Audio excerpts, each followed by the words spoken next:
মদনদার একজন রিক্সা চালক রিক্সা চালিয়ে রাতের বেলা আসছেন, হঠাৎ রিক্সাতে যাকে তুলেছেন যে ভদ্রমহিলাকে, একটা কর্মর শব্দ শুনতে পান। কর্মর শব্দ শুনে পিছন দিকে মদনদা জাস্ট তাকিয়ে দেখেন, হাড় হিম করা একটা ভয়ঙ্কর ভৌতিক ঘটনা। উনি শুধু দেখতে পান যে যে ভদ্রমহিলাকে উনি রিক্সায় তুলেছেন, মাথায় ঘুমটা দেয়া সাদা কাপড় পরা একজন ভদ্রমহিলা, কোলে একটা বাচ্চা, সেই বাচ্চাটাকে দাঁতে করে চিবিয়ে টেনে টেনে ছিঁড়ে তার মাংস খাচ্ছে। এই ঘটনাটা দেখার পর আর ওই মহিলার ভয়ঙ্কর মুখটা দেখার পর মদনদা চিৎকার করে রিক্সা থেকে লাফিয়ে মাটিতে ঝাঁপ দেয়, আর রিক্সা আপনি আপ গড়গড় করে গড়িয়ে চলে যায়, আর মদনদার সেই অবস্থায় অজ্ঞান হয়ে সেই স্থানে পড়ে থাকে। তো বন্ধুরা, ওয়েলকাম টু মাই চ্যানেল। আশা করি তোমরা সবাই খুব ভালো আছো, আমিও খুব ভালো আছি। আজকের ঘটনাটা শেয়ার করেছে মদনদা বাংলাদেশের একজন মানুষ। আজ থেকে 10 বছর আগের ঘটনা। মদনদা বাংলাদেশে সিরাজগঞ্জ বলে একটা জায়গা আছে, সেখানে মদনদার বাড়ি। তো মদনদা পেশায় রিক্সা চালক। এখনও উনি ইন্ডিয়াতে কাজের খোঁজে এসেছেন, ওনার পুরো পরিবার নিয়ে উনি এখানেই এখন থাকেন। তো যেহেতু আমাদের বাড়িতে উনি রিক্সা নিয়ে আমাদের নিয়ে আসা করেন, ওনার কাছ থেকে আমি ঘটনাটা শুনেছিলাম। মদনদা বলছেন যে ওনার বাড়িতে উনি প্রতিদিন ওই 9টা থেকে 9:30টার মধ্যে রিক্সা চালিয়ে বাড়ি ফিরতেন। সেই দিনও সেই রাতে উনি 9:30টার সময়ই এসেছেন। আসার পরে উনি বাড়িতে এসে দেখেন ওনার স্ত্রী বাড়ির মধ্যে নেই। তখন উনি ওনার ছেলেকে জিজ্ঞাসা করেন, 12 বছরের ছেলে, তিনি জিজ্ঞাসা করেন যে কিরে তোর মা কোথায়? তখন বলে যে মা ওই যে পাশের বাড়ি কাকিমার কাছে আছে। তখন বলে ঠিক আছে, তোর মাকে একবার ডেকে আন, তোর মাকে ডেকে আন, আমার দরকার আছে। ছেলে যায় ডাকতে মাকে। ওই বৌদি আসার পর, মদনদার স্ত্রী আসার পর উনি বলেন যে পাশের বাড়ির মদনদারও সম্পর্কে বৌদি, সেই বৌদির নাকি বাচ্চা হবে এবং কিছু একটা কমপ্লিকেশান আছে, কিছু একটা প্রবলেম আছে। মুখ্যসূক্ষ্ম মানুষ অত কমপ্লিকেশান বোঝেন না। সবাই জানে যে নর্মাল ডেলিভারি 10 বছর আগে নর্মাল, এখনও বেশিরভাগ মানুষই নর্মাল ডেলিভারির ক্ষেত্রে রাজি, বাংলাদেশের অনেক জায়গায় উনি বলছেন। তো সেই ক্ষেত্রে সবাই ভেবেছিল নর্মাল ডেলিভারি হয়ে যাবে, কিন্তু এখন যে পরিমাণ অবস্থা, একজন প্রেগনেন্ট মহিলা আর রাত্রিবেলা রাতবিতে কেউ রিস্ক নিতে চাইছে না, কিন্তু বাড়িতে কেউ নেই। সবাই গেছিল সেদিনকে হাট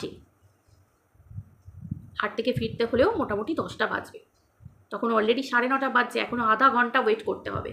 আর মদনদা যেহেতু রিক্সা চালায়, সেহেতু এই প্রেগনেন্ট মহিলাকে ধরে আরও দুজন মিলে বসে বা উপরে আশেপাশে করে নিচে বসে নিয়ে যেতে রিক্সা করে সুবিধা হবে, রিক্সা ছাড়া আর কোনো উপায় নেই। তখন সবাই বলে, যে বৌদি ওরকম অবস্থা, আশেপাশে সকলে মিলে স্থির করে যে ওনার বাড়ির, শুধু বাড়িতে ছিলেন ওই বৌদির শাশুড়ি মাও বলেন যে তোমরা নিয়ে গিয়ে সদরে ভর্তি করো, তারপর ওরা এলে আমি আবার ওদেরকে পাঠিয়ে দেব। তখন মদনদা বলে যে অবশ্যই এরকম একটা ব্যাপার, কেউই চাইবে না কোনো মানুষের ক্ষতি হোক, বাচ্চা হবার সময় বলে কথা। তখন মদনদার রিক্সায় করে ওই মদনদার ওই বৌদির শাশুড়ি থেকে যায় বাড়িতে, আর বাকি আরও সব আশেপাশের কয়েকজন মিলে গিয়ে সদরে ভর্তি করতে যায়। সদরে ভর্তি করে দেয়, কিন্তু বলে যে কমপ্লিকেশান আছে, আজকে কোনো ভর্তি সম্ভব নয়, ওষুধ ইঞ্জেকশান দিয়ে রাখবে, কালকে সিজার করা হবে, কালকে সকালবেলা সিজার করা হবে। খুব ভালো কথা, একটু সুস্থ আছে। মদনদা যেতে পারছে না যতক্ষণ না ওদের বাড়ির ওর স্বামী শ্বশুর সকলে মিলে দেওরা সব আসে, যেতে পারছে না। তো রাত্রিরও হয়ে যাচ্ছে, মোটামুটি 9 করে 10:30 বেজে গেছে। এবার এইসব বলতে বলতে হঠাৎ করে ওই বাড়ির শ্বশুরমশাই, দেওর, ওই বৌদির সবাই চলে আসে, যিনি প্রেগনেন্ট। তারপর সকলে মিলে সব কথাবার্তা আলোচনা হয় যে কালকে সিজার হবে, এরকম একটা ব্যাপার। মদনদার বউ সেই রাতে ওইখানে থেকে যায়, আর একজন যে মহিলা গেছিল সেই মহিলাও থেকে যায়। দুজন মহিলা থাকলে খুব ভালো। আর এই যে যার বাচ্চা হবে তার শ্বশুর, দেওর আর হাজব্যান্ড সেই রাতে সেখানেই থেকে যায়, যে ওষুধপত্র এবং জরুরি যদি কোনো দরকার হয় তখন আমরা 3 জন বেটা ছেলে থাকলে খুব সুবিধে হবে, এরকম একটা বলে থেকে যায়। এইবার মদনদা বলছে যে ওই জায়গাতে যে বসে আছে, যেখানে হসপিটালের যে জায়গাটা, যে জায়গাটাতে ওরা বসেছিল এতক্ষণ ধরে, ওই জায়গাতে একটু ভিড় ভাট্টা এরকম ছিল বলে মদনদা একটু সাইডে গিয়ে দাঁড়ায়। এবার সবাই মদনদাকে খুঁজতে থাকে যে মদনদা কোথায় গেছে, মদনদা কি চলে গেল, আমার সঙ্গে দেখা করে গেল না, এরকমভাবে ওই প্রেগনেন্ট যিনি বৌদি ছিলেন ওনার শ্বশুর টশুর সবাই বলছে। খানিকক্ষণ পর সবাই মদনদাকে কেউ না কেউ একজন দেখতে পেয়েছে, দিয়ে মদনদাকে বলছে যে এই তো মদনদা এখানে, মদনদা যায়নি। তখন বলছে হ্যাঁ তোমাকে আমি খুঁজছিলাম, তোমাকে একটা কথা বলার ছিল। তখন বলছে কী কথা? না তুমি তো এখনই বাড়ি ফিরে যাবে। তখন বলছে হ্যাঁ আমি তো বাড়ি ফিরে যাব, আর আমার স্ত্রী তো থাকবে, আর বাড়িতে ছেলে আছে, ছেলেটাকে আপনার স্ত্রীর কাছে রেখে এসেছি, মানে ওই বৌদির শাশুড়ি মা ওখানে আছেন, ওনার কাছে ছেলেটাকে রেখে এসেছে। বললো ঠিক আছে তুমি তাহলে বাড়িতে যাও। তখন বলছে তুমি থাকলে হতো না? বলছে না না আমাকে বাড়িতে যেতেই হবে, কারণ সকালবেলা আমার একটা ভাড়া আছে। বলছে ঠিক আছে আমি চলে যাচ্ছি। বলে যাচ্ছে। তখন বলছে যে তুমি আসার সময় কিভাবে এসেছো? বলছে আমি এই রাস্তা দিয়ে এসেছি। তখন বলছে ওই রাস্তাটা দিয়ে যেন যেও না, মানে ওই বাড়ি যেতে গেলে দুটো রাস্তা পড়ে, একটা বড় রাস্তা আর একটা শর্টকাট রাস্তা। বড় রাস্তাটাতে না রাস্তাঘাট পরিষ্কার হলে কি হবে, অনেকগুলো কবরস্থান আছে, আর এই কবরস্থানের কাছে না বেশ ভয়ানক ভয়ানক কিছু ঘটনা ঘটে। তখন এই মদনদা বলছে যে কেন? আমি তো বড় রাস্তাতেই চলে যাবো, আমার রিক্সার ব্যাপার, ওই শর্টকাটে গেলে রাস্তা আমার খারাপ হয়ে যাবে, মানে রিক্সা খারাপ হয়ে যাবে, রিক্সার চাকা টাকা আবার কালকে সকালবেলা ভাড়া আছে, অনেক টাকার ভাড়া আছে, তো আমাকে বড় রাস্তা দিয়েই যেতে হবে। বলে আর কিছু বলেনি। বলে তোমার কাছে লাইট আছে কি? বলে হ্যাঁ আমার কাছে একটা বড় টর্চ লাইট আছে, সেই এভাবে ঝোলানো, সে বড় লম্বা টর্চগুলো থাকে না, যারা দেখবে রিক্সা টিক্সা চালায়, বাংলাদেশের অনেকে জানবেন, সে গলার মধ্যে ঝুলিয়ে না একটা বড় টর্চ লাইটের মতো থাকে। তো সেরকম টর্চ লাইট নাকি মদনদের কাছে ছিল, যে টর্চ লাইটটা এভাবে জ্বালা থাকতো সামনের দিকে, এইভাবে গলায় ঝুলিয়ে নিয়ে এভাবে সামনের দিকে যেত। ঠিক আছে বলছে আমি যাচ্ছি, যেতে যেতে হঠাৎ করে প্রথমে দুটো কবরস্থান পড়ে। প্রথমে একটা ছোট, মানে খুব একটা এরিয়া বড় না, ছোটোখাটো কবরস্থান, আর একটা খুব লম্বা, বেশ মানে অনেকটা রিক্সা চালিয়ে যেতে হয়, মানে যেন রাস্তাটা শেষই হতে চায় না, এরকম অনেক বড় ওয়াল, সেরকম কবরস্থান পেরিয়ে যায়। এদিকে ডান দিকে কবরস্থান আর বাঁদিকে হচ্ছে মানে হিন্দুদের শ্মশান, এরকম। তখন এবার যাচ্ছে, যেতে যেতে প্রথম কবরস্থানটা পেরোনোর আগেই একজন পুরুষ মানুষ ওঠে। পুরুষ মানুষ সামনেটা এসে দাঁড়ায়, বলছে ভাই একটু দাঁড়াবে, আমি যাব। তখন মদনদা বলছে এত রাতে কে রে বাবা? মদনদাকে অলরেডি আগেই বলেছে যে রাস্তাটা খুব একটা ভালো নয়, রাস্তাটা খারাপ। আর মদনদা এতকাল রিক্সা চালাচ্ছে, মদনদা নিজেও জানে যে ওই রাস্তাটা খুব একটা ভালো নয়, সেটা কিন্তু মদনদা নিজেও খুব ভালো করে জানে। এবার রিক্সা চালকরা আমরা সবাই জানি একটু আধটু তো অভ্যাস থাকে, তো সেই হিসেবে খুব একটা বুঝতে পারে না। কিন্তু সেই দিন কিন্তু কিছু খায়নি, যেহেতু রাতের বেলা খায় রিক্সা চালিয়ে নিয়ে যাবার পরে বাড়িতে বসে, তো সেই জন্য তখনও খায়নি, যেহেতু ওই নার্সিংহোমের হসপিটালের মানে সদরের ব্যাপারটা ছিল। এবার একদম হুঁশে আছে। দিয়ে ভদ্রলোক এলেন, এসে রিক্সায় বসলেন। রিক্সাটা বসার পরে না একটু ভারী ভারী ভারী ভারী মতো মনে হচ্ছিল। বাবা এত ভারী, লোকটাকে তো দেখে এত মানে মানে এতটা তো মোটা বলে মনে হয় না, এত ভারী লাগছে। তখন মদনদা বলছে যাকে ভুলভাল চিন্তাভাবনা না করে যাই। কিছুটা যাবার পরে বললো আমাকে এখানে নামিয়ে দাও। ঠিক আছে নামিয়ে দিল। হঠাৎ করে মদনদা বলছে যে নামার আগে আমার হাতে একটা, মানে কি বলবো, বলে নাও টাকাটা নাও। মদনদা বলছে আমি টাকাটা নিতে যাচ্ছি, আবার মানে আমার হাতে যে কী যে দিয়ে চলে গেল, কী যে আমি দেখলামও না, আমার দেখার মনও হলো না, আমার দেখার ইচ্ছাও হলো না, নাকি কোইন্সিডেন্স আমি কিছু বুঝতে পারলাম না, আর পকেটে ঢুকিয়ে রেখে দিলাম। আর আমি যে লোকটাকে ঘুরে দেখবো, লোকটা কেমন দেখতে কি না, মানে মুখটা কীরকম, কিছুই না, শুধু দেখে মনে হলো একটা রোগা পাতলা একটা লোক। সেকেন্ডের মধ্যে বেরিয়ে চলে গেল, হাওয়া হয়ে গেল। তাহলে হয়তো আশেপাশে পিছনে কোনো বাড়িঘর দোয়ার আছে, একটু গিয়ে আশেপাশে রাস্তা দিয়ে হয়তো চলে গেছে, খেয়াল করতে পারেনি, বেরিয়ে গেছে। বেরিয়ে গিয়ে এবার যাচ্ছে, যেতে যেতে যেতে যেতে সে বড় কবরস্থানটা পড়েছে।